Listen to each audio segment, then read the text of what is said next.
Distanziamento e dispositivi di protezione individuale. Questo è il concetto alla base per la fase 2. Guanti e mascherine, come previsto dalla nuova ordinanza del governatore lombardo Attilio Fontana.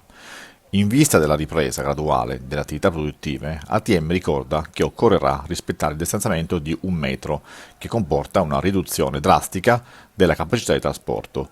I mezzi potranno così garantire circa il 25% della normale capacità di carico e potrà essere necessario attendere in coda alle stazioni e alle fermate di bus, tram prima di poter salire a bordo.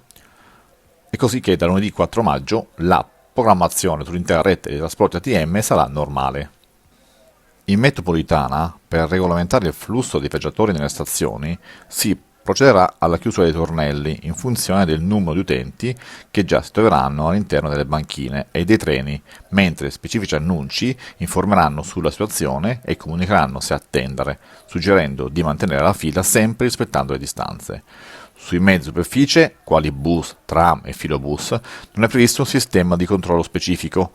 La porta anteriore dei mezzi di superficie non sarà utilizzabile e sarà valutato dal conducente e dalla sala operativa eventuali azioni da intraprendere per evitare affollamenti, coinvolgendo eventualmente le forze dell'ordine. Inoltre, come si vede nel servizio, ATM ha studiato una specifica segnaletica e una campagna di informazione dedicata, con marker a terra e sui sedili, sui mezzi e alle fermate. Rapina donna in bicicletta, ma lei è un vice ispettore di polizia, seguito e arrestato subito dopo. Pensando di farla franca, due uomini si sono avvicinati alla donna tentando di rapinarla. L'episodio è avvenuto in via Marco Traiano. Grazie alla pronta reazione della donna, i due si sono dati alla fuga a bordo del tram 14. La poliziotta non li ha persi di vista e ha chiamato la centrale operativa della questura per segnalare l'episodio. I colleghi sono riusciti ad arrestare solo un uomo, che dopo i controlli effettuati è risultato essere un cittadino algerino di 32 anni con numerosi precedenti. Dalla casa al box per la droga a richiesta. La polizia blocca spacciatore a Scalo Romana.